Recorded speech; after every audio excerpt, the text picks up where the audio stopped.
Late Jesus होती है जो हमें बता रही होती है कि जिस दिन वो रीबॉर्न हुई उस दिन उसे पता चला कि उसके हस्बैंड ने उसे चीट किया और किसी और लड़की को अपनी वाइफ बनाने के लिए घर ले आया।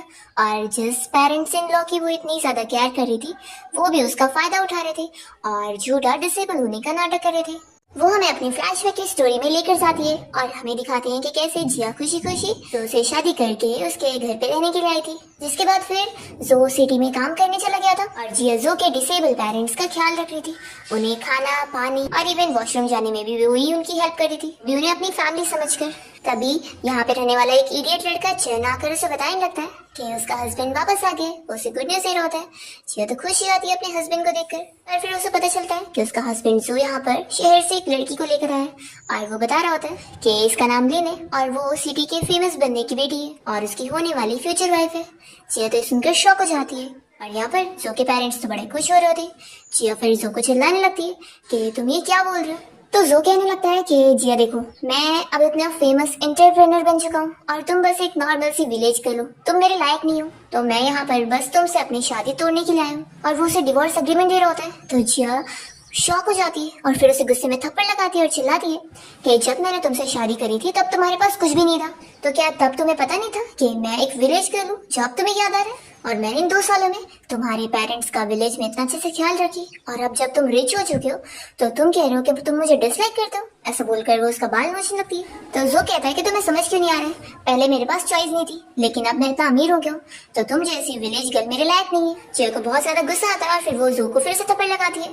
तो जो इस बार गुस्से में उसे ढकेल देता है और जिया का सर फिर यहाँ झाड़ से टकराता है और उसके सर में चोट लग जाती है। तो उसके सर में से खून बह रहा होता है। ये देखकर जो के पेरेंट्स डर जाते हैं और जल्दी से खड़े होकर जो उसे कहने लगते हैं कि ये तुमने क्या किया, तुम फालतू में क्रिमिनल रिकॉर्ड में फंस जाओगे, समझे। तभी यहाँ पर लिन कह रही होती है कि फिक्र मत करो, मेरे डैड बहुत ही अमीर है और वो सब हैंडल कर लेंगे। जिया यहाँ पर मर रही होती है और वो ये सब देखकर शॉक होती है कि कैसे जो और उसके पेरेंट्स मिलकर उससे झूठ बोलते हुए फायदा उठा रहे थे। तभी वो जो फूल लड़का है चैनो से बहुत ज्यादा गुस्सा आ जाती है और वो जिया का बदला लेने के लिए जो को डंडे से मारने लगता है और उसके सर पे मारकर वो तो उसे मार ही डालता है। और इस तरीके से जिया और जो दोनों मर जाते हैं। पर जिया फिर वापस से रिबॉर्न हो जाती है और वो उस टाइम पर पहुंच जाती है जब वो जो के साथ शादी करने के लिए गई थी और मैरिज कॉन्ट्रैक्ट पर स्टैंप लगने वाला था।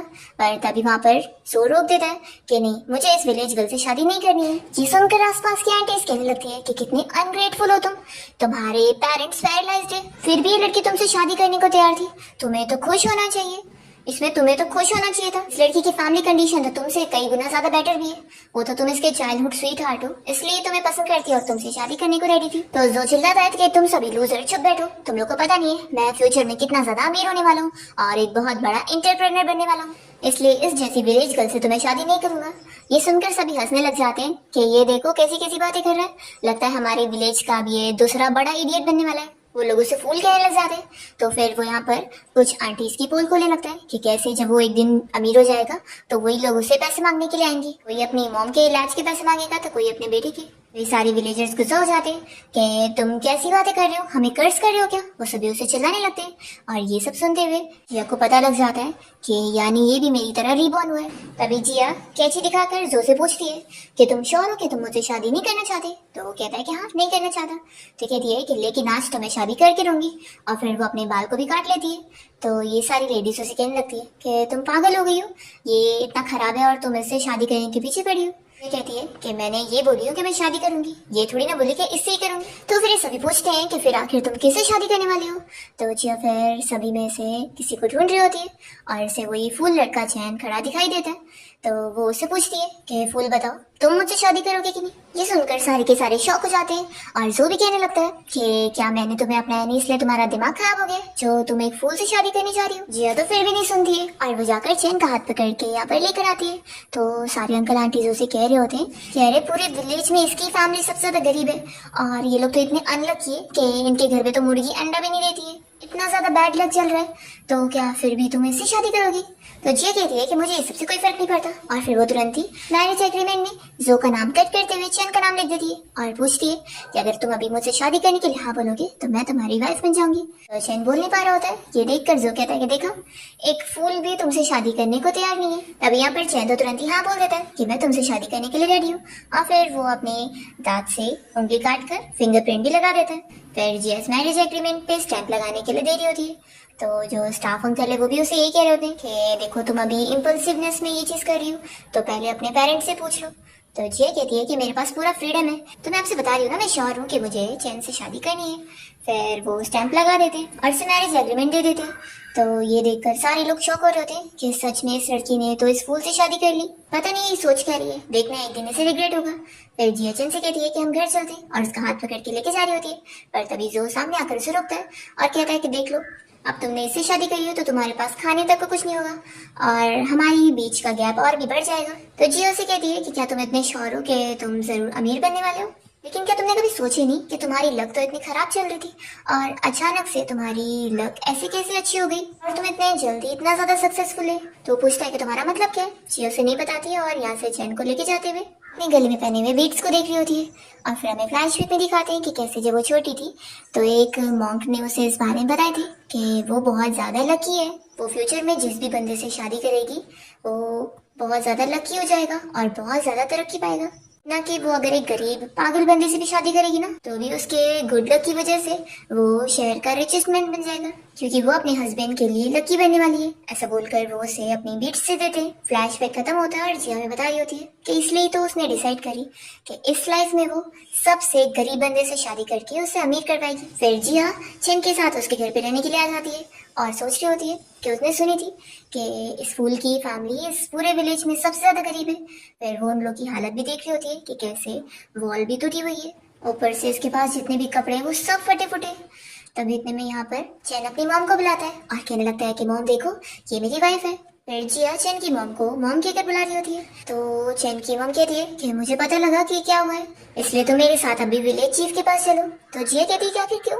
तो चैन की मॉम कह रही होती है कि अभी ज्यादा देर नहीं हुई है, क्या पता तुम लोग का मैरिज एग्रीमेंट कैंसिल हो सके। देखो मेरा बेटा तो फूल है और ये तुम्हारे लायक का नहीं है, तुम तो कितनी अच्छी लड़की लगती हो। तो जिया फिर चैन की मॉम से कह रही होती है कि मॉम मैंने चैन से शादी करने का डिसीजन अच्छे से सोच समझ के ली।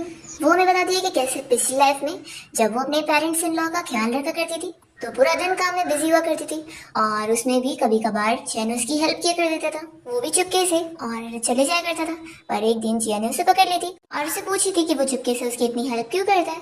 तो फिर वो बता देता है कि क्योंकि वो बहुत अच्छी है और वो उसके लिए कुछ करना चाहता है। तो जिया को तभी से पता लग गया था कि वो कितना अच्छा पर्सन है और उसकी कितनी केयर भी करता है। यहाँ फ्लैशबैक खत्म होता है और जिया चैन की मॉम से कह रही होती है कि चैन से शादी करके मुझे कोई रिग्रेट नहीं है। ये सुनकर चैन की मॉम तो बहुत ज्यादा खुश हो जाती है और वो जिया से फिर से पूछती है कि क्या तुम श्योर हो। तो जिया हाँ कहती है। तो चैन की मॉम रोने लगती है और खुश होकर कहती है कि तुम यहीं पे रुको, मैं तुम्हारे लिए कुछ चीजों की तैयारी करती हूँ। और वो चैन को भी रेडी करने के लिए लेकर जाती है। फिर इसके बाद चैन की मॉम जिया को रूम में बुलाती है और जिया जब यहाँ रूम में आती है तो ये सारी चीज इतना डेकोरेट देखकर शॉक होती है। सामने चैन भी रेडी होकर अच्छे से बैठा होता है। तो फिर वो मॉम से पूछती है कि ये सब क्या है। तो फिर वो बता रही होती है कि आखिर अब तुम हमारी फैमिली की डॉटर इन लॉ बन गई हो, हमारे पास पैसे नहीं है तो क्या हुआ, कम से कम मैं तुम्हें आज वेडिंग वाले दिन तो अच्छे से तुम्हारा वेलकम करना चाहती थी, तो इसलिए मैंने अपनी काऊ बेच दी और उन पैसों से ये बेडशीट वगैरह खरीदी हूँ। ये सब न्यू है और रेड कलर का इसलिए क्योंकि वेडिंग के दिन रेड कलर ही लकी होता है। ये सब सुनने के बाद जिया तो रोने लग जाती है और ये देखकर फिर चैन जल्दी से उसके आंसू पोंछता है और कहता है कि वाइफ ऐसे रो मत, नहीं तो मुझे बुरा लगेगा।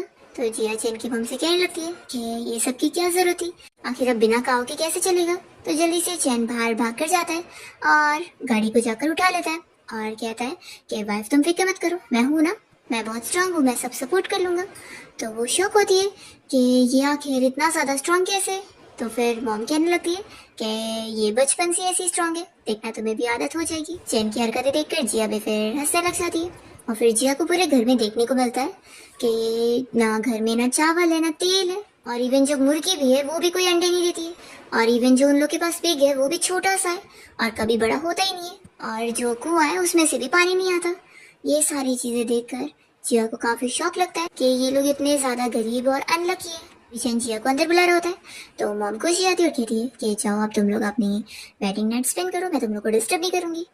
जिया जब अंदर आती है तो चैन तुरंत ही फिर उसके पैर धोने लग जाता है और कहता है कि मॉम ने मुझे बोली है कि मुझे अपनी वाइफ का बहुत अच्छे से ख्याल रखना है और इसलिए मैं अपनी वाइफ को बहुत चेरिश करूंगा। जिया ये सुनकर काफी इमोशनल हो जाती है कि यहाँ ये तो इसकी इतनी केयर कर रहा है और पिछली लाइफ में जब वो जो से शादी करके उसके घर पे आई थी तो वो तो बस उसे फूल की तरह समझा हुआ था। वेडिंग के फर्स्ट डे उसने रात में उसे काम के लिए भेज दिया था और नेक्स्ट डे वो अपना काम पर चला गया था और वो उसके पेरेंट्स का 2 सालों से ख्याल रख रही थी, जो कि झूठा डिसेबल होने का नाटक कर रहे थे बस उससे अपना काम करवाने के लिए। जिया को गुस्सा आता है कि उन लोगों ने उसे फ्री का लेबर बना के घर लेकर गए थे। जिया यही सब याद करके गुस्सा हो रही होती है। तभी चैन पूछता है कि वाइफ क्या हो गया, क्या मैंने तुम्हें गुस्सा दिलाया? तो कहती कि नहीं। तो कहता है कि ठीक है फिर अब हम लोग सो जाते। वो सो उठा के बेड पे लेटाता है। तो जिया तो यहाँ खुश हो रही होती है, पर फिर वो देखती है कि वो तो ऑलरेडी सोने लगी है। वो उससे पूछती है कि तुम्हारा सोने से ये मतलब था? तो कहता है कि हाँ। तो जिया उसे समझाने की कोशिश करती है तो भी वो नहीं समझ पा रहा होता है। फिर जिया को हार मानना पड़ता है।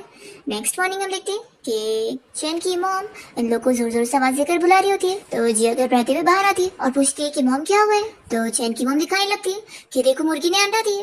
तो जिया कहती है कि इसमें कौन सी अजीब बात है, मुर्गी तो अंडा देगी ना। तो फिर चैन की मॉम बताती है कि अंडा देना अजीब नहीं है, बल्कि इसने एक रात में इतने सारे अंडे दे दिए, ये अजीब है।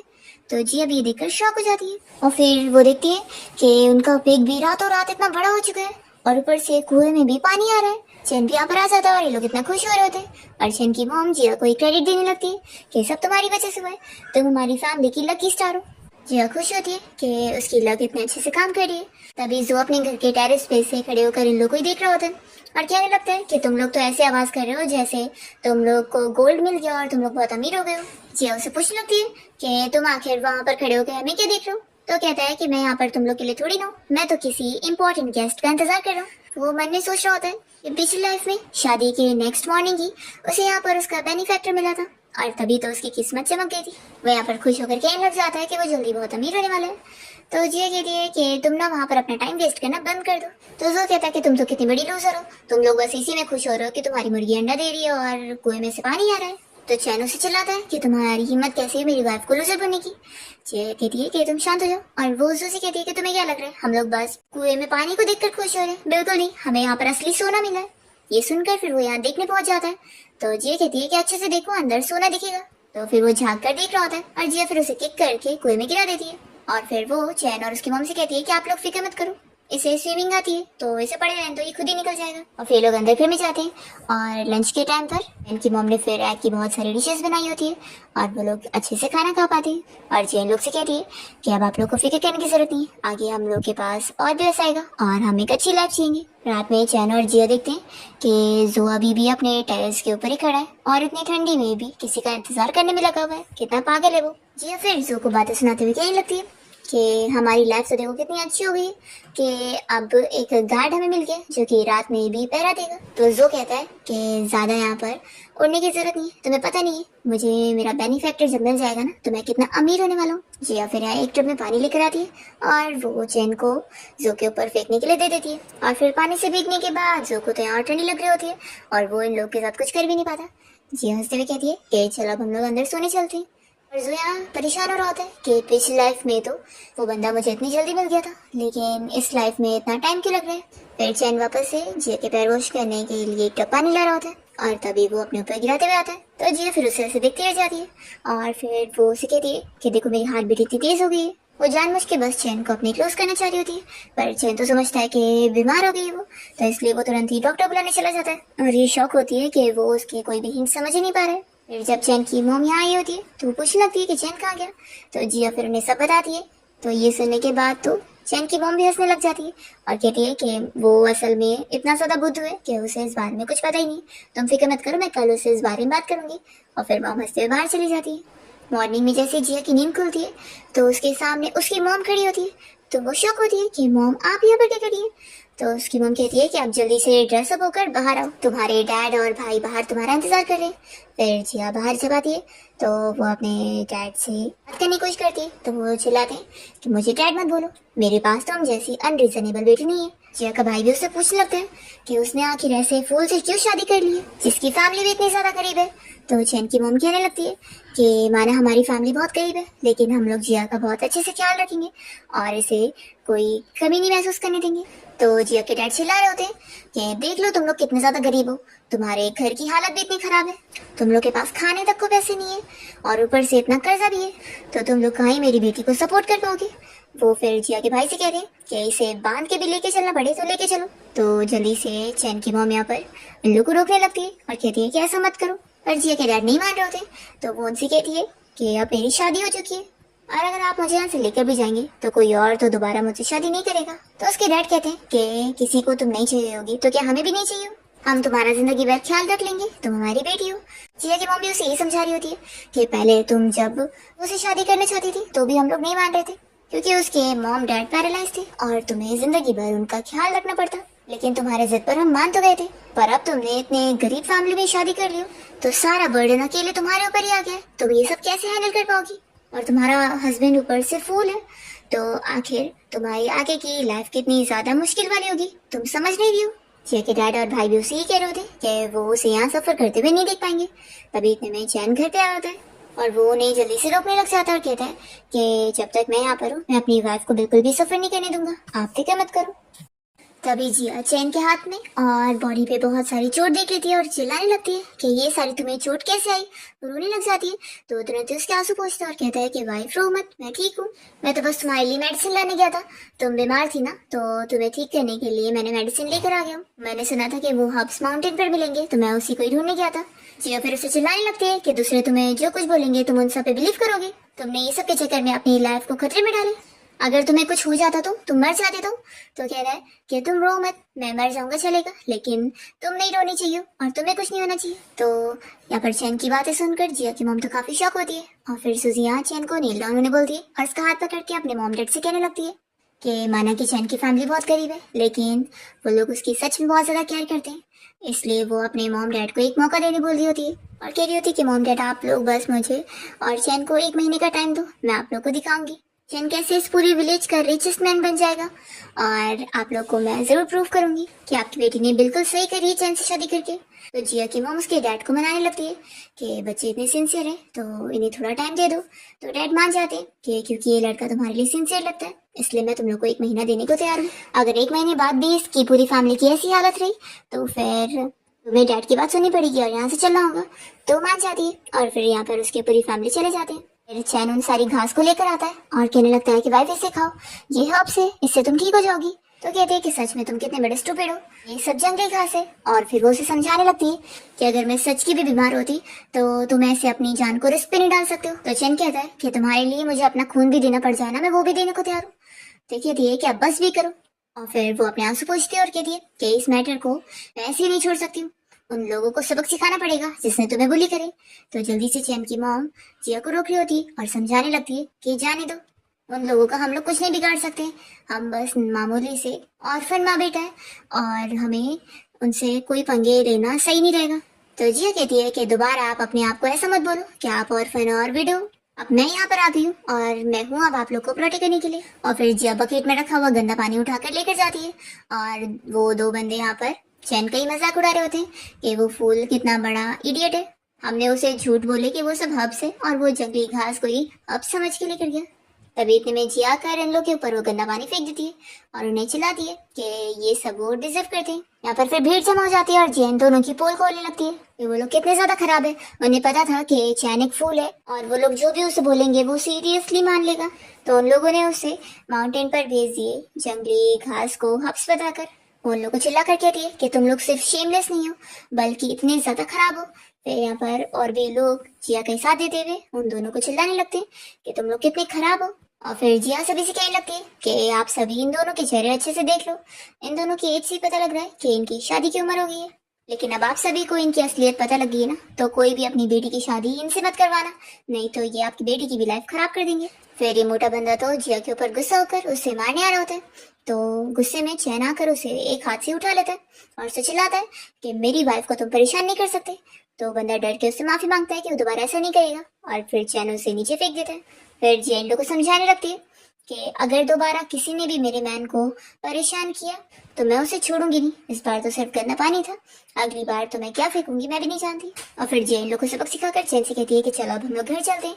फिर लोग जा ही रहे होते हैं तभी ये दोनों बंदे यहाँ पर चैन की मम से कहने लगते हैं कह रहे अपनी इस डॉटर इन लॉ से बच के रहना, ये तो कितनी ज्यादा तेज है, देखना एक दिन ये तुम्हें भी मारेगी। तो फिर पब्लिक भी इस बारे में बातें करने लगते हैं कि हाँ बात तो सही है, ये लड़की तो आते के साथ ही इतना झगड़ा कर रही है, तो लगता तो नहीं कि इनके आगे के दिन शांति भरे होंगे। और फिर ये मोटू भी कहने लग जाता है कि फूल देख मेरी बात समझ, पक्का इस लड़की की शादी नहीं हो रही होगी इसलिए ये तेरे जैसे फूल से शादी करने को मान गई, देखना ये तो एक दिन तुम लोग का घर भी लूट कर चली जाएगी। तो फिर चैन की मॉम को गुस्सा आता है और वो इस बंदे को मार के चिल्लाती है कि दोबारा मेरी डॉटर इन लॉ के बारे में ये सारी गॉसिपिंग मत करना। मेरी डॉटर इन लॉ बहुत ज्यादा अच्छी है, जिसने आज तक ये परवाह नहीं करी। हमारी फैमिली इतनी गरीब है और मेरा बेटा एक स्टूपिड है, वो फिर भी हमारी फैमिली में इतने अच्छे से रही है, इसलिए अब वो मेरी डॉटर इन लॉ नहीं बल्कि मेरी डॉटर की तरह है और मैं उसे पूरा स्पॉइल करूंगी। तुम लोग कौन होते हो बोलने वाले? और हाँ, माना हमारी फैमिली गरीब है, लेकिन दोबारा तुम लोगों ने कुछ भी ऐसे बोलने की कोशिश की तो मैं तुम लोग से बहुत फाइट करूंगी। तो इन लोग का मुंह बंद हो जाता है और जी अभी ये देखकर बहुत ज्यादा खुश होती है। फिर वो कहती है कि मॉम चलो हम लोग घर चलते हैं और फिर ये तीनों अपना साथ में चले जाते हैं और ये मोटू आदमी फिर सारी भीड़ खत्म कर रहा होता है। तभी हम देखते हैं कि कोई पर्सन जिया को पीछे से जाते हुए देख रहे होते हैं। नेक्स्ट सीन हम देखते हैं कि जिया को याद आ रहा होता है कि उसने अपने डैड से 1 महीने का टाइम ली थी, लेकिन इतने दिन हो गए कुछ हुआ नहीं। तो वो सोचती है कि उसका लक्की चाम कुछ काम क्यों नहीं कर रहा है। तभी इतने में चैन की मॉम अंदर से आती है और गुड न्यूज बताने लगती है कि उन्हें इन जंगली घास के अंदर से एक बहुत ही कीमती मेडिसिनल प्लांट जिनसन मिला है। ये देखकर जी अभी खुश हो जाती है और फिर वो चैन से पूछने लगती है कि तुम इसे कहाँ से लेकर आए हो।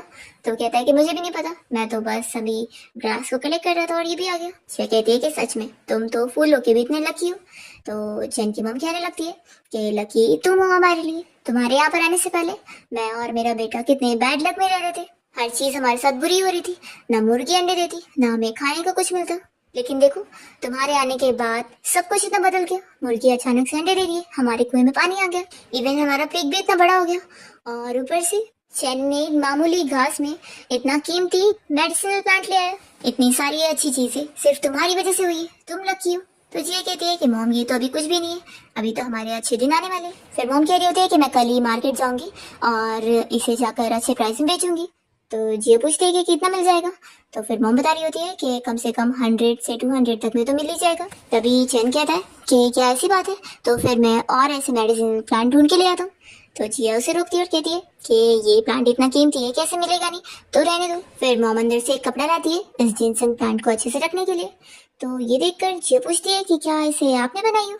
इसकी क्वालिटी तो सच में मार्केट में जो मिलता है उससे भी कई गुना ज्यादा अच्छी है। तो मॉम कहने लगती है कि अरे मैंने तो ये कैजुअली सिल दी थी, मार्केट से तुम कैसे कंपैरिजन कर सकती हो, और देखो जो चैन ने कपड़ा पहना है वो भी मैंने सिली हूँ।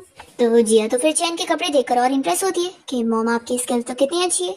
वो फिर कहती है कि कल आप इस जिनसिंग प्लांट को लेकर जाना और इसके बदले में पैसे नहीं बल्कि फैब्रिक खरीद के लाना। तो मॉम शॉक होती है कि इतने सारे पैसों से फैब्रिक खरीदना है, तुम क्या करोगी? तो जिया कहती है कि ऐसे फिर हम लोग बहुत सारे पैसे कमाएंगे, आप बस मेरी बात सुनो। तो चैन तुरंत ही मान जाता है कि मेरी वाइफ इतनी लकी है तो हम लोग तो इसकी बात सुनेंगे। और फिर जिया खुश हो रही होती है कि 1 महीने के अंदर जरूर वो लोग बहुत अमीर हो जाएंगे। फिर जिया नेक्स्ट डे अच्छे से ड्रेसअप होकर सारी लेडीज के सामने जाती है। तो फिर वो सभी उसे देखती रह जाती है और कहने लगती है कि उसकी ड्रेस कितनी ब्यूटीफुल लग रही है, ये उसने कहाँ से खरीदी है। तो जिया इन सभी को बताती है कि ये मेरी मदर इन लॉ ने मेरे लिए से ली है। तो सभी लोग अपसेट हो जाती है कि हमें भी ये खरीदना था पर ये तो बाहर मिलेगा ही नहीं। तो जिया कहती है कि कोई बात नहीं, मैं अपनी मदर इन लॉ को कहूंगी वो आप लोग के लिए भी बना देंगी। तो सभी बहुत ज्यादा खुश हो जाती है और कहती है कि फिर तो हमें भी खरीदना है अपनी डॉटर इन लॉ के लिए। कोई कह रहा होता है कि मुझे अपने लिए खरीदना है। तो सभी लोग फिर अपना अपना ऑर्डर दे रही होती है और पैसे पे करने लग जाती है और जिया फिर बारी बारी उनसे पैसे ले रही होती है और वो उनसे कहती है कि चलो अब आप लोग फिक्र मत करो, जैसे कपड़े रेडी होंगे तो मैं आपको डिलीवर कर दूंगी। तभी हम देखते हैं कि जो ये सब देख रहा होता है और सभी के जाने के बाद फिर वो जिया के पास आ जाता है और कहता है कि आज तो तुम ऐसे तैयार होकर बड़ी अच्छी लग रही हो। तो जिया कहती है कि तुम तो हमेशा बस इसी तरीके की हरकत करते हो। और फिर वो जाने लगती है तो जोर से रोकता है और कहता है कि मुझे पता नहीं था कि तुम्हारे अंदर बिजनेस का ऐसा टैलेंट होगा। वैसे मैं बता दूं कि मैं तो आगे चल के बहुत ज्यादा बड़ा एंटरप्रेन्योर बनने वाला हूँ और लेकिन अभी मुझे थोड़ी पैसों की कमी है। तो अगर तुम ये पैसे मुझे दे दो तो मैं शायद तुम्हें उस मेंटल पर्सन से शादी करने के लिए कम नहीं समझूंगा और तुम्हें अपने घर लेके जाऊंगा। लेकिन हाँ, ये मत सोचना कि मैं तुम्हें कोई फॉर्मल टाइटल दूंगा। मैंने डिसाइड कर चुका हूँ कि मेरी फ्यूचर वाइफ सिटी के मेयर की बेटी होगी। तो जिया कहती है कि सच में मुझे तुम्हारी ये शेमलेसनेस बहुत ज्यादा पसंद है। तुम इतने ज्यादा शेमलेस हो और इस तरीके की हरकत करते हो। तुम्हारे मॉम डैड के पास लगता है कुछ है नहीं, बस तुम ही बचे हो। तो जो चिल्लाता है कि इतना उड़ने की जरूरत नहीं है, देखना मैं एक दिन बहुत ही अमीर हो जाऊंगा ना तो तुम खुद नील डाउन करके मुझसे माफी मांगने आओगी। तो जिया कहती है कि वो तो तुम अब अपने सपने में ही अमीर होगी और ये बोलकर वो चली जाती है। और फिर वो जाते हो बस यही सोच रही होती है कि अब इस लाइफ में तुम बस गरीबी में सड़ने वाले हो और देखने वाले हो कि मैं कैसे तुम्हारी सामने अमीर होंगी। तो जो बस पीछे से उसे चिल्लाई रहा होता है कि तुम अपने आप को समझ क्या रही हो, देखना एक दिन बहुत अमीर होने के बाद मैं तुम्हें सबक सिखाऊंगा। फिर वो सोचता है कि वैसे जो इसने ड्रेस पहनी थी ये वाला ड्रेस पैटर्न तो काफी सालों बाद इंट्रोड्यूस हुआ था, तो आखिर इसने अभी से कैसे पहन ली। उसे शक हो जाता है। दूसरी तरफ जो अपने घर पे जाता है और अपने मॉम डैड को ऐसे डिसेबल बनने का नाटक करते हुए आराम करते देखकर कहने लगता है कि आप लोग क्या यहाँ पे नाटक करने में लगे हो, जाओ मेरे लिए खाना बनाओ। तो फिर उसकी मॉम चिल्लाने लगती है कि तुमने तो कहा था ना कि हम आराम से डिसेबल बनने का नाटक करें और तुम हमारे लिए फ्री की नौकर लेकर आओगे जो हमारी केयर करेगी और हमारा सारा काम करेगी। तो बताओ कहाँ है वो लड़की, तुमने अभी तक अपनी वाइफ नहीं लाई।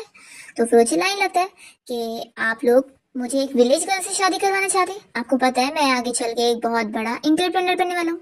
तो उसके डैड चिल्लाते हैं कि बकवास करना तो बंद ही कर दो, 7 दिन से तुम बस घूम ही रहे हो, पता नहीं कौन से इंपॉर्टेंट पर्सन का वेट कर रहे हो जो अभी तक आया नहीं। तो जो भी फिर इस बारे में सोच रहा होता है कि आखिर सारी चीजें इतनी लेट क्यों चल रही है, पिछली लाइफ में तो ऐसा नहीं हुआ था। पर जो को अभी भी लग रहा होता है कि नहीं वो आगे चल के बहुत अमीर होगा। तो उसके डैड उसे चिल्ला कर कहते हैं कि मुझे तो लगता है कि तुम बस सपने देख रहे हो। तब यहाँ पर जो की मम तो कहने लगती है कि मुझे लग रहा है कि वो लड़की जिया बहुत ज्यादा लकी थी। देखो जब से उसने उस फूल की फैमिली में शादी करी है वो लोग तो इतने लकी हो गए और उनकी कंडीशन भी अच्छी हो गई। तो जो गुस्से में फिर ये सब सुनकर चला जाता है। दूसरी ओर हम देखते हैं कि जिया यहाँ घर पे प्रॉफिट की काउंटिंग करने में लगी होती है और तभी ये सब नंबर सुनते हुए चैन तुरंत ही उसका कैलकुलेशन करके आंसर बता देता है कि 4 सेंट। तो वो खुश हो जाती है कि अरे वाह तुमने तो बिल्कुल करेक्ट बताया। फिर वो और भी कुछ चीज़ों की काउंटिंग कर रही होती है कि वो लोग आगे और कितनी चीज़ बेचेंगे तो कितना प्रॉफिट होगा, तभी उसकी भी वो कैलकुलेशन करके सही नंबर बता देता है। तो जिया उससे काफ़ी इम्प्रेस होती है और कहती है कि तुमने आखिर कैसे काउंट करी। तो कहता है कि ये तो मुझे भी नहीं पता, बस मैंने ऐसे ही अपने ब्रेन में सोचा और मुझे जवाब आ गया। तो फिर उसकी मॉम खुश होकर कहती है कि लगता है मेरा बेटा बचपन से ऐसी जीनियस था, इसने थोड़े साल स्कूल पढ़ा था लेकिन देखो कितना इंटेलिजेंट है। जिया फिर चैन से कहने लगती है कि तुम तो एक ट्रेजर हो जो मुझे मिल गया। ऐसा बोलकर वो उसकी गाल पे किस कर लेती है और कहती है कि सच में अगर तुम फूल नहीं होते ना तो मुझे पता है तुम्हारे अंदर बहुत पोटेंशियल होती। चैन तो यहाँ शर्मा जाता है और दूसरी तरफ फेस करता है। और फिर चैन की मम्मी इस बारे में जिया से पूछ रही होती है कि क्या सच में उनके सिले हुए ड्रेस की इतनी ज्यादा कीमत है। तो जिया कहती है कि ये तो कुछ भी नहीं है, जब हम लोग थोड़े पैसे कमा लेंगे तो फिर हम लोग खुद की क्लोथिंग स्टोर खोलेंगे और फिर तो आपकी एक ड्रेस की कीमत ही 100 युआन से भी ज्यादा होगी। फिर मॉम खुश हो रही होती है और चैन भी कहने लगता है कि मेरी वाइफ तो बहुत ज़्यादा अच्छी है। तभी जिया इस बारे में चैन की मॉम से पूछने लग जाती है कि चैन बचपन में तो ठीक रहा होगा ना, तो अचानक से वो ऐसे स्टूपिड कैसे बन गया, आखिर क्या हुआ है कि आप लोग की फैमिली की हालत भी इतनी खराब हो गई और खाने तक को कुछ भी नहीं था। तो इस बारे में फिर चैन की मॉम कहती है कि वो कर्मा की वजह से हुआ है। तभी चैन को यहाँ दौरा पड़ने लग जाता है और वो बहुत डर रहा होता है। तो उसकी मॉम जल्दी से उसे शांत करने लगती है। जिया देखकर पूछती है कि इसे क्या हुआ है। तो मॉम कहती है कि जिया अभी हम लोग इस बारे में बात नहीं करते, मैं तुम्हें कभी और इस बारे में पूरा डिटेल बताऊंगी। और फिर वो चैन को कंसोल करने में लगी होती है। नेक्स्ट टाइम देखते हैं कि जिया ये सारे पैंट्स को देखकर खुश हो रही होती है कि ये सब रेडी हो चुके हैं, बस नेक्स्ट वीक वो लोग अपनी खुद की स्टोर खोलेंगी और फिर इस तरीके से वो 1 महीने के अंदर बहुत सारे पैसे कमा लेगी और अपने डैड को प्रूव कर देगी। पर इतने में यहाँ पर जो कैप्टन को लेकर आया होता है और कहने लगता है कि आप खुद देख लो ये सारी चीजों को, आपको पता लग जाएगा कि मैंने कोई झूठ नहीं बोला। जिया ऐसे चिल्लाती है कि तुम क्या ट्रबल करने आए हो। तो कहता है कि अब तो तुम गई, तुम जो यहाँ काम कर रही हो ना अब वो कुछ नहीं बचने वाला है। फिर इतने में यहाँ पर चैन की मॉम आती है और वो कहती है कि कैप्टन आप मेरी बात सुनो, आप लोग को गलतफहमी हो गई। पर वो लोग बिल्कुल नहीं सुनते और अपने सारे बंदों को ये सारी चीजें खराब करने में लगा देते हैं। तभी यहाँ पर चैन भागते हुए आता है और वो डंडे से इन लोग को मारने वाला होता है। तो जिया उसे रोकती है और कहती है कि ऐसे बिल्कुल मत करना। तो वो उसकी बात सुनकर रुक जाता है और फिर जिया इन लोग से कहती है कि वो उनके ऊपर कुछ भी इल्जाम लगा रहे हैं, क्या उनके पास कोई एविडेंस है। तो वो लोग कहते हैं कि फिर ये पैंट्स आखिर सब किसके लिए। तो जिया बताती है कि ये सब उन विलेजर्स के लिए सिली गई है। तो जो कहता है कि देखा कैप्टन इसने अब खुद अपने मुंह से मान लिए। तो जिया कहती है कि ये सब सेल के लिए जरूर है लेकिन उसने कोई भी पैसे नहीं लिए। फिर यहाँ पर जो सारे टीज वगैरह आई होती है वो सब भी खुद बताने लगती है कि हाँ जिया बिल्कुल सही कह रही है, हम लोग गवाही दे सकते हैं। जो कहता है कि ऐसा कैसे हो सकता है, मैंने खुद उस दिन अपने कानों से सुना था, तुम कह रही थी कि जो भी पहले पैसे पे करेगा उसे ही उनका काम पूरा मिलेगा।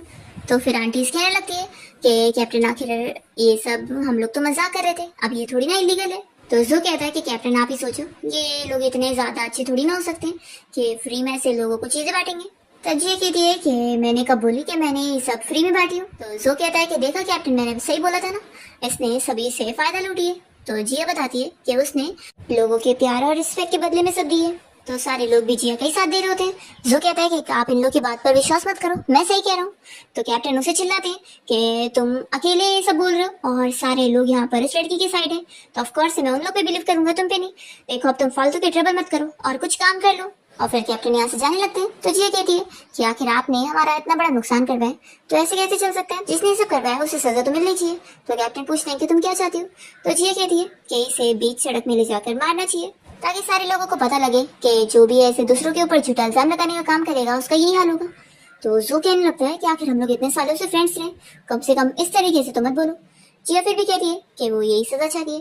तो यहाँ पे सारे गार्ड्स इसे पकड़ के लेकर जाते हैं और जो बस चिल्लाता रह जाता है। फिर ये सारी लेडीज यहाँ जिया के पास आती है और चैन की मॉम जिया से पूछने लगती है कि ये सब क्या चल रहा है? तुमने तो बोली थी ना कि तुमने इन सभी से पहले ही पैसे ले चुकी थी।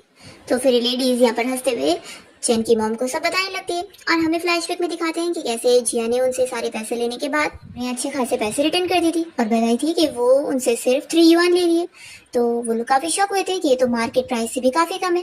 इसे देखकर ही लगता है कि कितनी मेहनत से बनाया गया होगा, तो हम कैसे ऐसे ले सकते हैं? ये कहती है कि आप लोग ऐसा मत सोचो कि मैं आप लोग को फ्री में दे रही हूँ, आप बस मेरा एक काम कर देना। वो उनसे हेल्प मांगती है। ये जल्दी वो लोग एक क्लोथिंग स्टोर खोलने वाले, अगर उससे पहले किसी ने भी उनका काम खराब करने के लिए कुछ भी इल्जाम लगाने की कोशिश किया तो बस वो लोग साथ दे। तो आंटी जी सब चैन की मॉम को बता रहे होते हैं और कहने लगते हैं कि आप लोग तो सच में बहुत लकी है जो आप लोगों को जिया जैसी इतनी अच्छी लड़की मिली है। तो चैन भी कह रहा होता है कि हाँ, मेरी वाइफ सच में बहुत ज्यादा लकी है। फिर आंटी बाकी पैसे भी यहाँ पर जिया को पकड़ाने लगती है। तो जिया कहती है कि आप ये क्यों दे रही है? मैंने बोली ना कि मैं सिर्फ 3 युआन लूंगी। तो आंटी कहती है कि नहीं, हमें पता है कि तुम्हारी फैमिली कितनी ज्यादा सफर कर रही है और तुम्हारा जो ये हस्बैंड है चैन और तुम्हारी मदर इन लोग, इन लोगों ने पहले भी हमारी काफी बार हेल्प करी। तो बस हम भी यही समझ रहे हैं कि हमें मौका मिल गया तुम लोग की हेल्प करने का। हम लोग तो इसलिए बहुत ज्यादा खुश हैं। फिर आंटी ये भी बताने लगती है जिया को कि चैन ने काफी बार उनके घर आकर कई चीजें रिपेयर करने में उनकी मदद की है। तो ये सारे लोग पैसे देकर ये कह रहे होते हैं कि अगर तुम्हारी फैमिली तरक्की करेगी तो हमें बहुत अच्छा लगेगा। तो जिया फिर खुशी खुशी एक्सेप्ट करती है और कहती है कि अब आगे चल के मैं आप सभी को ही हमेशा डिस्काउंट दूंगी। तो वो लोग इसी में बहुत ज्यादा खुश हो जाते हैं। फिर मॉम सारी ड्रेसेस उठा के लाती है और कहती है कि ये सब तो गंदी हो गई है, तो अगर आप लोग माइंड ना करो तो मैं थोड़ा और टाइम लूंगी और आप लोग के ड्रेस रेडी कर दूंगी। तो फिर वो लोग कहते हैं कि नहीं नहीं, ये कोई इतनी गंदी नहीं है, हम लोग धुल कर पहन लेंगे। तो आपने इतनी मेहनत से सिले तो हमें ये चलेगा। और फिर वो सभी ले लेती है। तो ऐसे फिर जिया को भी बहुत खुशी मिलती है। फिर रात में जिया जब घर में आती है तो यहाँ पर मोमो से बताने लगती है कि उन्होंने आज उसके लिए स्पेशली चिकन बनाई है। और फिर जिया विंडो खोलना चाह रही होती है तो मोमो से मना करती है कि नहीं नहीं, बाहर बहुत ठंडी है और चिकन की स्मेल बाहर चली जाएगी। तो जिया कहती है कि क्या हो गया? तो भी वो विंडो बंद करती है और कहती है कि मुझे ठंडी लग रही है। फिर ये लोग खाना खाने बैठते हैं और चैन की मॉम जिया को अच्छे से चिकन सर्व करने लग जाती है। तो जिया टेस्ट करके कहती है कि बहुत अच्छा बना है। तो चैन कह रहा होता है कि मैं भी टेस्ट करता हूँ, मैं पहली बार चिकन खाने जा रहा हूँ। तो जिया को ये चीज़ काफ़ी शॉकिंग लगती है कि उन लोगों ने आज तक कभी मीट नहीं खाया। तो फिर मॉम बताती है कि हमारी फैमिली बहुत ज़्यादा गरीब रही है ना, तो जो मीट फ्री में मिलता था उससे हम बांट के दूसरी चीज़ लेते थे। तो जिया देखती है कि घर में तो कोई एक्स्ट्रा चीज़ भी नहीं है। तो वो सोचने पड़ जाती है कि आखिर इन लोग की इतनी ख़राब कंडीशन कैसे रही है। फिर वो चैन की मॉम को बताती है कि कल वो सिटी जाकर एक शॉप रेंट पे लेने वाली है और फिर वो लोग अब खुद का स्टोर ओपन करेंगे। तो मॉम काफी खुश होती है कि हम खुद का स्टोर ओपन करके बॉस बनेंगे। तो जी कहती है क्या? और वो मैं सोच रही होती है कि पिछली लाइफ में जो ने बिल्कुल ऐसे ही किया था, उसे किसी रिच पर्सन की वजह से ये आइडिया मिला था और उसने ही उसकी हेल्प किया था, तो जो का काम बढ़ गया था और वो सिटी में इतने बड़े स्टोर का बॉस बन गया था। जिया सोचती है कि इस लाइफ में मैं अपने खुद के लिए सब करूंगी। मॉम कह रही होती है कि इसमें मैं तुम्हें फुल सपोर्ट करने वाली हूँ और चैन भी कह रहा होता है कि हाँ भाई, मैं तुम्हें प्रोटेक्ट करने का काम करूंगा। फिर नेक्स्ट डे दोनों जब वॉक करते हुए जा रहे होते हैं तो चैन तो यहाँ जिया को धूप से भी बचा रहा होता है। तो कहती है कि तुम अपनी वाइफ को इतना अच्छा से ट्रीट करना कैसे सीख गए? तो कहता है कि मॉम ने बस बोली थी कि वाइफ का जैसे ख्याल रखना है, तो मैं अपनी वाइफ को ऐसे धूप में बर्न होने तो नहीं दे सकता ना। जिया खुश होती है कि ये फूल होके भी इतना ज्यादा क्या लेंगे, बस ऐसे रिलेशनशिप बनाने के बारे में बिल्कुल आइडिया नहीं है, ये सिर्फ मेरे देखने के लायक है लेकिन यूज करने के नहीं। तभी जिया पीछे देखने लगती है तो वो पर्सन छुप जाता है और वो मुझे कहती है कि तुम्हें ऐसा नहीं लगता कि कोई तो है जो अक्सर हमें फॉलो करता रहता है? चैन कहता है कि मुझे नहीं पता। जिया फिर उसके साथ आगे जाती है। फिर हम देखते हैं जो को जो कि रास्ते में बैठा होता है तो उसकी मोमो से पानी पिलाने के लिए आती है और कहती है कि तुम कब तक उस पर्सन का इंतजार करते रहोगे, यहाँ पर कोई नहीं आता हुआ दिख रहा है। फिर जिया को यहाँ से जाते हुए जो देख लेता है और उसे बातें सुनाने की कोशिश करता है। तो जिया कहती है कि तुम तो वही डॉग हो जो कि इंसान को देखते के साथ ही भूखने लग जाते हैं। तो जो की मॉम चिल्लाने लगती है कि तुम किसे डॉग बोल रही हो? तो जिया कहती है कि सच में तुम्हारी पूरी फैमिली करप्ट है। मैंने तो सुनी थी कि तुम्हारे मॉम डैड पैरालाइज्ड थे, पर देखो लगता है ये लोग बस नाटक कर रहे थे ताकि तुम्हारी जो वाइफ है वो आकर इनका फ्री लेबर वाला काम करे, है ना। तो जो कहता है कि तुम बकवास करना बंद करो, मेरे पेरेंट्स तो मिरेकल की वजह से ठीक हुए और तुम यहाँ उनके ऊपर कुछ भी इल्जाम लगा रही हो। तुम्हें बस हमारी फैमिली की खुशी देखी नहीं जा रही है ना। तो ये कहते कि सच में तुम लोग की हालत तो हमेशा ऐसी ही रहेगी, बेकार सी। तो यहाँ पर जो से मारने जाता है पर खुद ही गिर जाता है। तो जो की मम कहने लगती है कि अच्छा है तुमने ऐसी लड़की से शादी नहीं की है, ये तो बिल्कुल एक मॉन्स्टर है। तो चैन फिर इन लोग को चिल्लाता है कि मेरी वाइफ के बारे में दोबारा ऐसा मत बोलना, मुझे मेरी वाइफ पसंद है, वो मॉन्स्टर भी होगी तो भी पसंद है। तो जो यहाँ पर जिया का मजाक उड़ाने की कोशिश करता है और कहता है कि मैंने सुना कि तुमने जब से इस फूल से शादी करी हो तुम दोनों ने अभी तक नाइट नहीं स्पेंड करे, तो क्यों ना तुम्हारे इस फूल को मैं सिखा दूं कि इसे क्या करना होगा, ताकि तुम ऐसे अकेली ना फील करो और इतनी कोल्ड ना बिहेव करो। जिया कहती है कि तुमसे क्या ही सीख पाएगा, वैसे तुम खुद किसी लायक के नहीं हो, ये मुझे पता है। तो जो का मुंह बंद हो जाता है और जिया फिर यहाँ चैन के साथ चली जाती है। और जू को फिर से उसके ऊपर शक हो जाता है कि जिया को आखिर इतनी सारी चीजें कैसे पता है। दूसरी ओर हम देखते हैं कि जिया यहाँ एक जगह देखने जाती है। तो बंदा उसे कहता है कि अगर उसे सच में ये जगह रेंट पे लेना है तो उसे जल्दी करना होगा, नहीं तो बहुत सारे लोग हैं रेंट पे लेने के लिए। तो जिया कहती है कि ठीक है फिर बॉस हम लोग ऑर्डर कर रहे हैं, और वो फिर चैन को पैसा देने बोलती है। चैन खड़ा होकर कुछ देख रहा होता है तो जिया उसे आवाज देती है कि आओ चलो जल्दी से पैसे दो। तो फिर चैन बताने लगता है कि वाइफ देखो, अगर हमें शॉप खोलना है तो ऐसी जगह पे खोलना चाहिए ना जहाँ पर बहुत सारे लोग हैं। तो जिया कहती है यार तो ये जगह क्या सही नहीं है।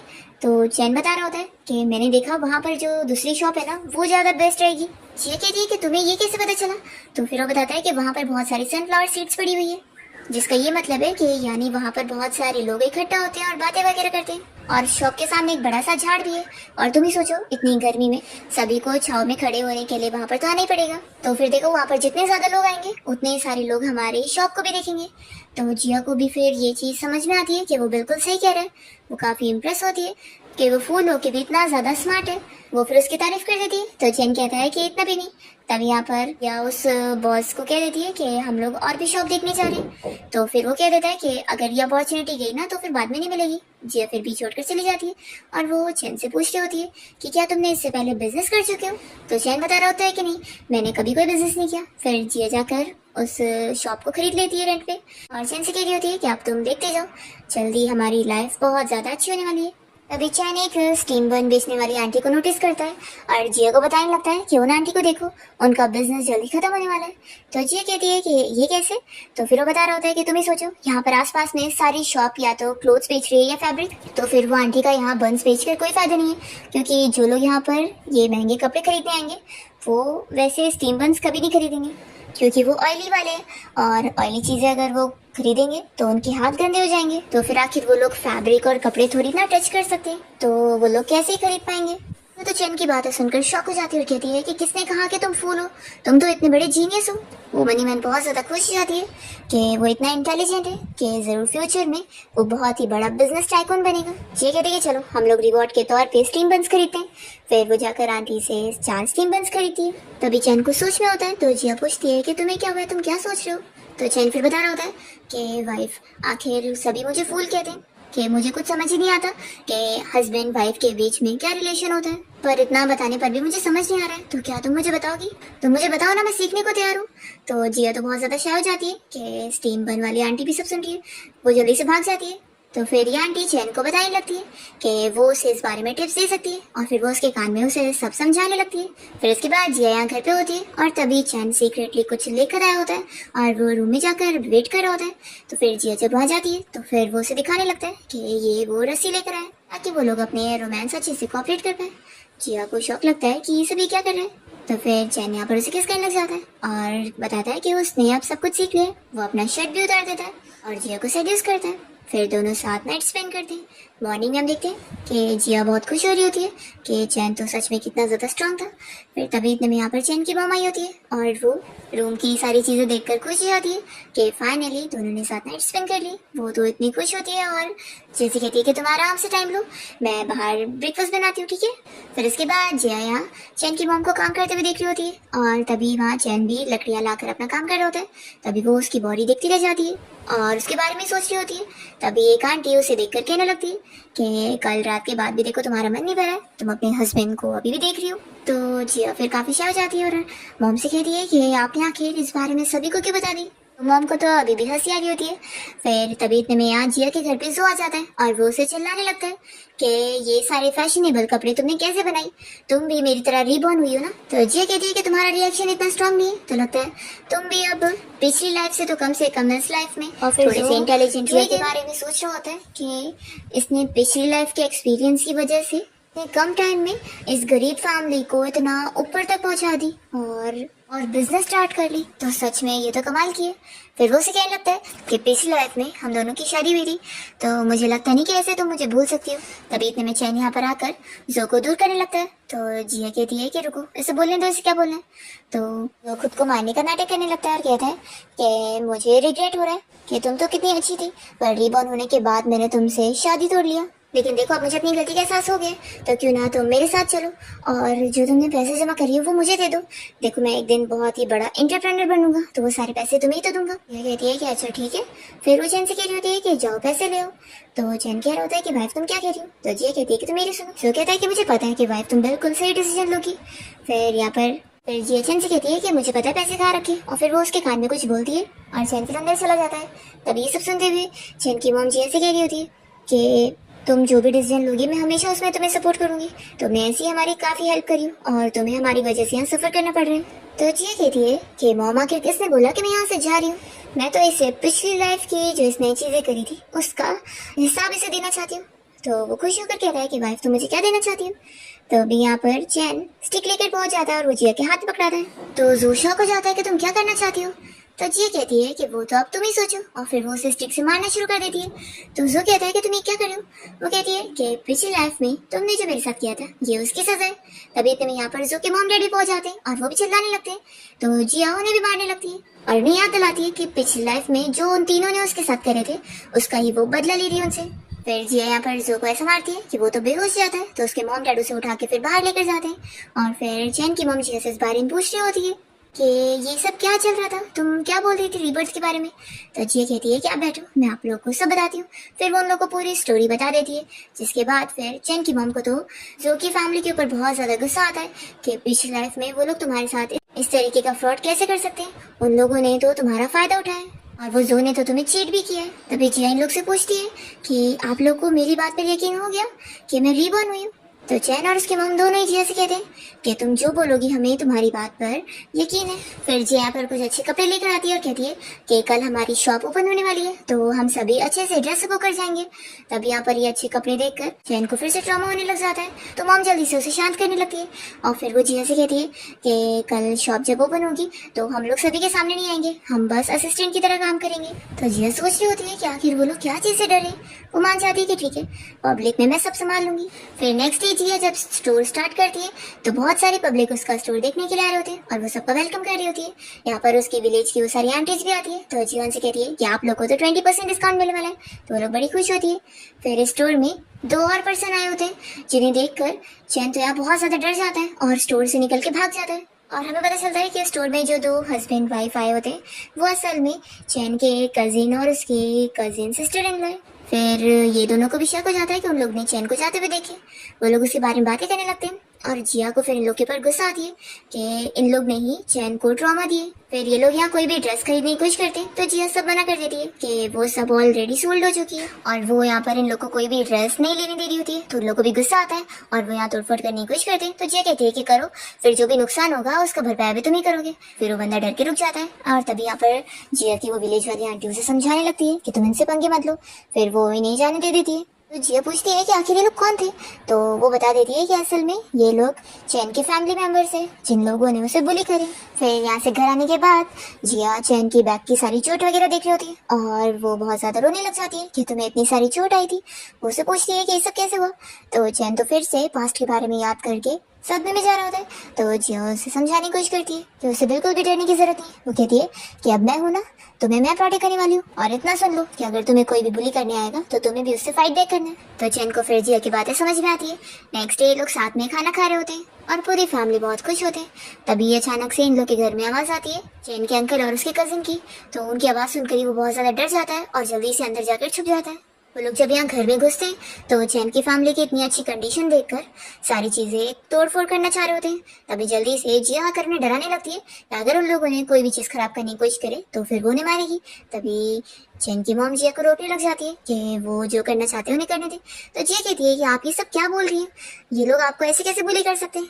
तो फिर अंकल चिल्लाने लगते हैं कि तुम क्या रूल्स भूल गई हो, तुम आखिर हो कौन। जिया को बातें सुना देते हैं तो चैन की मॉम को गुस्सा आता है और वो उसे चिल्लाती है कि इतने सालों तक वो उन्हें बुली करते हैं और उन माँ बेटे को परेशान करते हैं तो वो सह रही थी, लेकिन अगर वो उनकी डॉटर इन लॉ को परेशान करेंगी तो वो ये नहीं सहेंगी। तो लोग हंसने लग जाते हैं और कहते हैं कि इसको देखो कितनी ज्यादा उड़ रही है, लगता है भूल गई है कि इन दोनों ने क्या करे।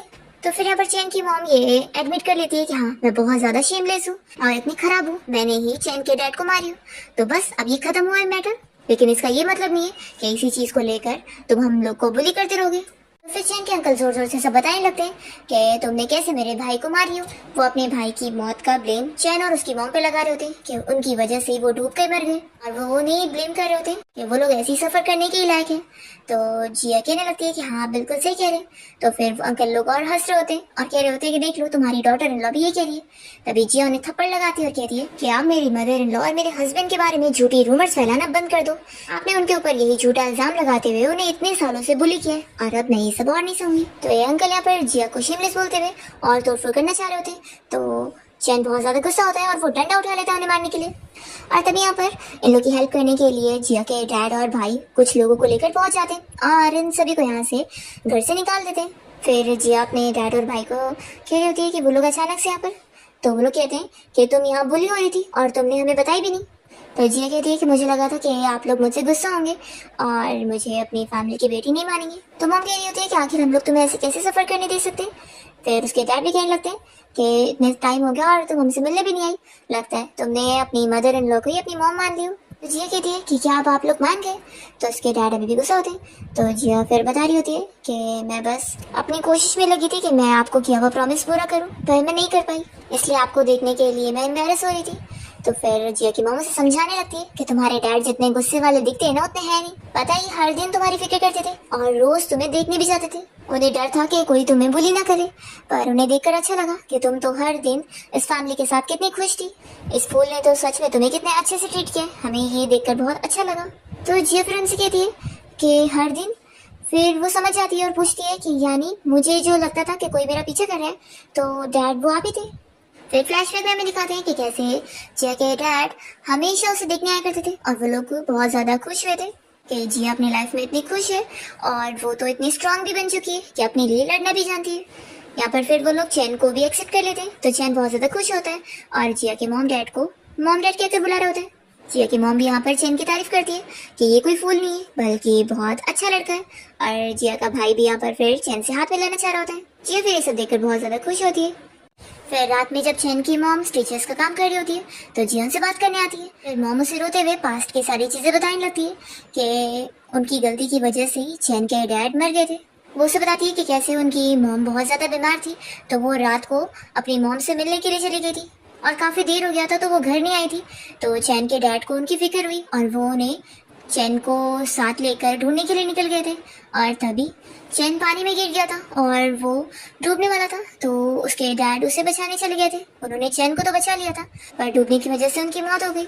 तो इस वजह से चैन उस दिन के बाद से स्टूपिड हो गया क्योंकि वो अपने डैड को अपनी आंखों के सामने ही बचा नहीं पाया। सब मेरी वजह से हुआ है, मेरी वजह से चैन के ऊपर भी इतना बड़ा इल्जाम लग गया। तो जिया फिर उन्हें अच्छे समझा रही होती है कि इसमें उनकी कोई गलती नहीं है, वो तो बस अपने पेरेंट्स की फिक्र करते हुए अपनी बेटी होने की जिम्मेदारी पूरी करने गई थी और डैड ने जो किया उसमें उनकी भी कोई गलती नहीं है, वो तो अपने हस्बैंड होने की जिम्मेदारी पूरी करने गए थे। वो तो अब ऐसा एक्सीडेंट हो गया और इसमें चैन की भी गलती नहीं है, वो छोटा था, आखिर उस वक्त वो उन्हें कैसे ही बचा पाता।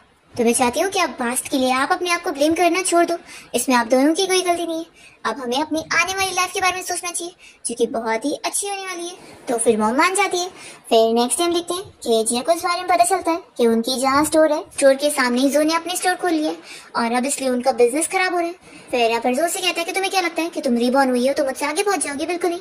फिर जिया ये सब देखते हुए कुछ प्लान कर रही होती है कि उसे अपनी स्टोर को और इम्प्रूव करना होगा। तभी जिया को फिर चैन को देखकर आइडिया आता है और वो नेक्स्ट डे उसे अच्छे वाले ड्रेस पहनवाकर स्टोर के बाहर लाती है और सभी लोगों को ड्रेस दिखाते हुए बताती है कि अब उसकी स्टोर में सिर्फ लड़कियों के लिए कपड़े नहीं बल्कि जेंट्स के लिए भी कपड़े मिलेंगे। फिर यहाँ पर चैन को देखकर तो सारी लड़कियां इंप्रेस हो जाती है और अपने भी घर वालों के लिए कपड़े लेने के लिए पहुंचती है। तो इस तरीके से जिया का काम फिर से अच्छा चलने लग जाता है और जो ये देखकर फिर से उसकी कॉपी करता है और सेम वैसी ही ड्रेस वो भी बनवा लेता है, पर फिर भी उसका कोई फायदा नहीं होता और वहां से कोई खरीद ही नहीं होता है।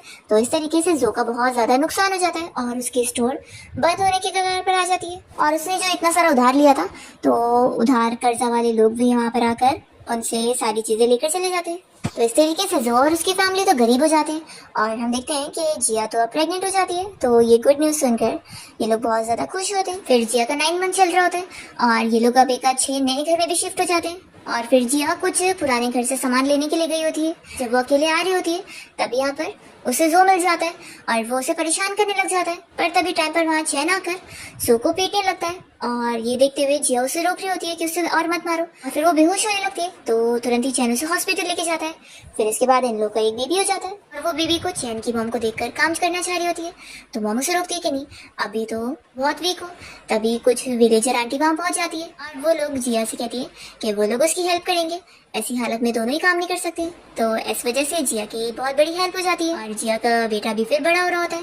और दूसरी तरफ हम चैन को देखते हैं जो कि हॉस्पिटल में अपनी मेंटल ट्रीटमेंट के लिए गया होता है और वहाँ पर उसे शॉक भी लगाया जा रहा होता है और कुछ टाइम तक वो हॉस्पिटल से ही जिया को लेटर सेंड कर रहा होता है और जिया उसका लेटर पढ़कर उसे याद कर रही होती है। और फिर चैन अपना ट्रीटमेंट करवा कर पूरा ठीक होके आता है और जिया उसे देखती फिर खुश हो जाती है और जल्दी से उसे हक करती है। चैन का बेटा भी यहाँ पर हक करने के लिए इंतजार कर रहा होता है और कहता है कि डैड मैं भी। चैन जल्दी से उसे उठाता है और उसके साथ खेलने लगता है। फिर इसी के साथ ही कुछ साल और बीत जाते हैं और चैन की अब खुद की भी कंपनी बहुत ज्यादा ग्रो कर चुकी होती है और वो एक फेमस बिजनेस टाइकून बन गया होता है कि रिपोर्टर्स भी उसका इंटरव्यू लेने आए होते हैं। और दूसरी तरफ जिया तो उससे भी बड़ी कंपनी की ओनर होती है जिसकी वर्थ ही 1 बिलियन है और उसका यहाँ बड़ा प्रेस कॉन्फ्रेंस चल रहा होता है। रिपोर्टर यहाँ जिया से क्वेश्चन कर रहे होते हैं कि उसका हस्बैंड भी इतनी बड़ी कंपनी का ओनर है और आखिर दोनों में डिफरेंट क्या है। तो जिया बता रही होती है कि हम दोनों में ही अलग अलग कैपेबिलिटीज है और मेरे हस्बैंड ने भी अपनी मेहनत से अपना खुद का कंपनी ग्रो किया है और हम दोनों ही इक्वल है, हम दोनों में से कोई भी ज्यादा कम नहीं है। और फिर चैन यहाँ जिया को प्रेस कॉन्फ्रेंस के बाद पिक करने आ जाता है और सारे रिपोर्टर्स फिर उन दोनों को हाईलाइट कर रहे होते हैं। दोनों साथ में यहाँ से घर जाने के लिए निकलते हैं और इसी के साथ इस ड्रामा की हैप्पी एंडिंग हो जाती है।